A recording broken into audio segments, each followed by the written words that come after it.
Mary, part of what you mentioned was the number, the kind of the genesis of the book is just kind of rooted in your own experience as being a senior and in friendship with seniors and in conversation with seniors. And that kind of the book is kind of sharing these types of conversations with God that seniors might have and stuff. And I'm just curious, in those conversations, were there any particular conversations that over the years that have really stood out to you as you were sometimes I'm sure it was just more friendship conversation, maybe other times it had a more formal, interview of somebody. Are there any ones that really stand out to you during that time? Well, one fairly recently, about a year and a half ago, a friend of mine had to put her husband into memory care.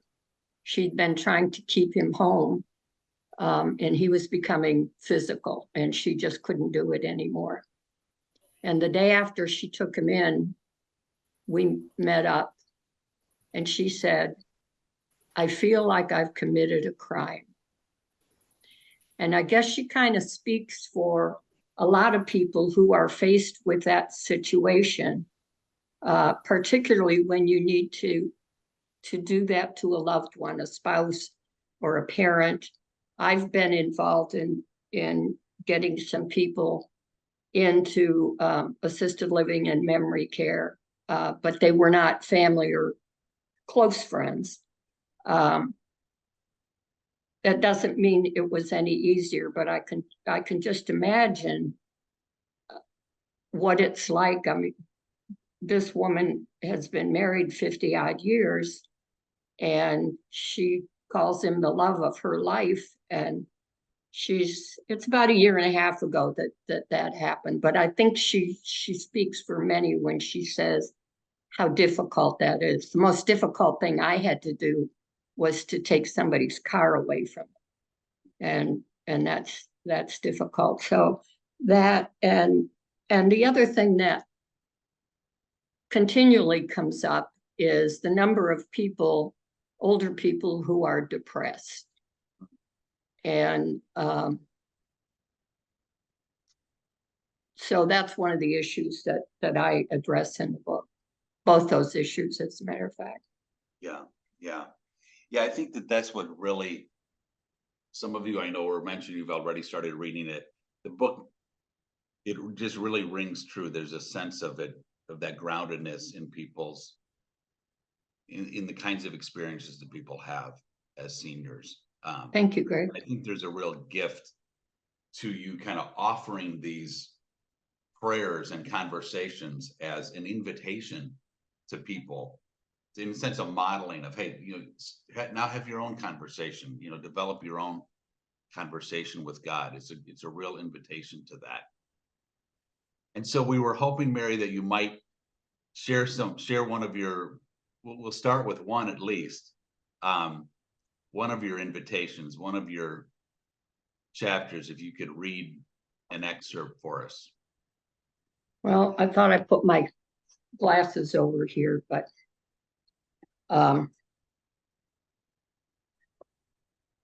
well, sure, take I'll read it. I'm sorry? Are you okay? If you need to get them, that's fine. No, if I hold it out far enough, I can read it. Okay. Well, since I mentioned depression, I'll touch on that chapter a little bit. I've preambled each chapter with a quote from somebody wiser and more intelligent than I am. And in this particular chapter, I've quoted Alfred Lord Tennyson: "Tears, idle tears, I know not what they mean. Tears from the depth of some divine despair rise in the heart and gather to the eyes." That's part of the quote. And I've just seemed to have encountered a number of people who go through depression. And so God is having a conversation with a person named David, not David. For those of you who don't know, David is a member of the staff at New City Press. I'm so depressed. I don't know what's wrong with me. I wake up in the morning tired. I have no interest in anything anymore. It seems my get up and go got up and went. All my life, there was something to look forward to.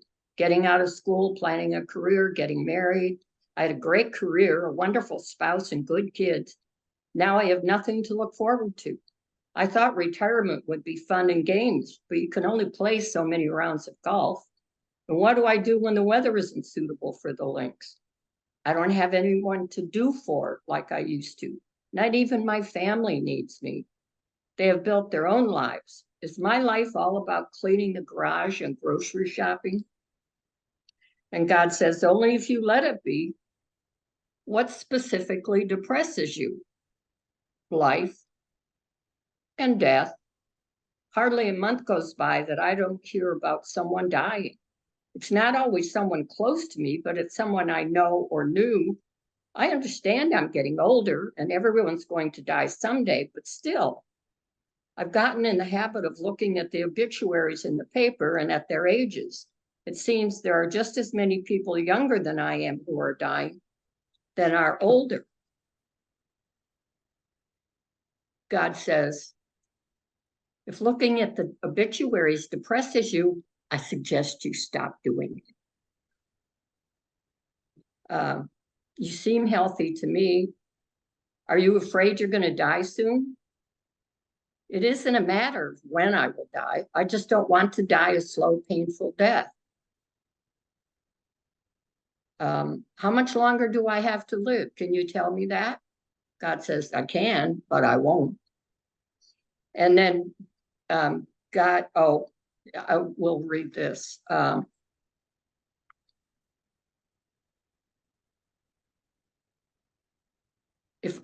Okay, I can, but I won't. If I told you soon, you would panic trying to get your affairs in order. If I told you not for a while, you may become more lackadaisical about your role in the world and your spiritual life.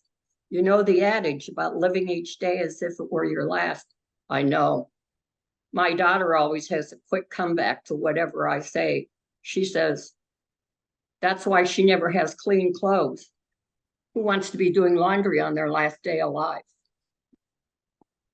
So anyway, God gives David advice to get outside himself, volunteer somewhere, get a hobby. So many people have spent all their lives with their careers and raising their kids. They have no hobbies. God advises David to learn to build birdhouses or go volunteer, deliver meals on wheels, get outside yourself. And I know a couple people who have done that and who have had a completely different outlook on life. Then this chapter, I had a lot of fun with. And it touches me personally. It's a chapter on humility. And I never really thought too much about humility, whether I was humble or proud, or, we all have our moments of being humble and being proud. But as I've gotten older, I find it more difficult to be humble when somebody wants to help me. Last time I was at the airport, I was going through TSA, and the guy behind me, who was gray-haired, by the way, said, you want me to lift your suitcase up for you? And my first reaction was, no, I'm not old. I can do it. And then I stepped back and I said, I accept help now. And his wife laughed. So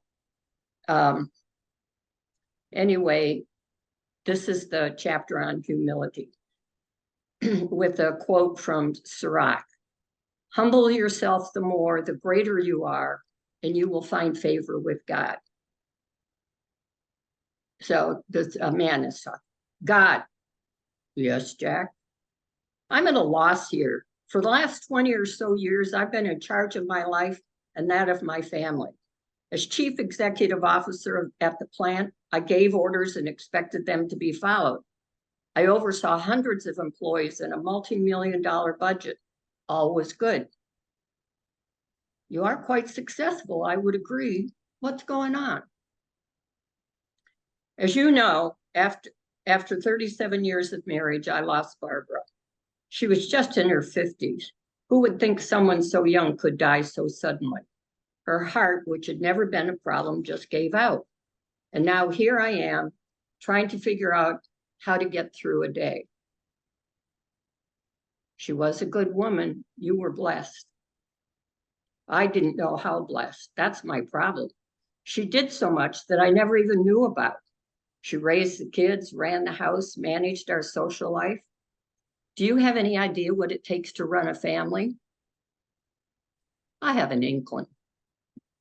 Well, now here I am trying to figure out how to keep things going. I went to the grocery store the other day.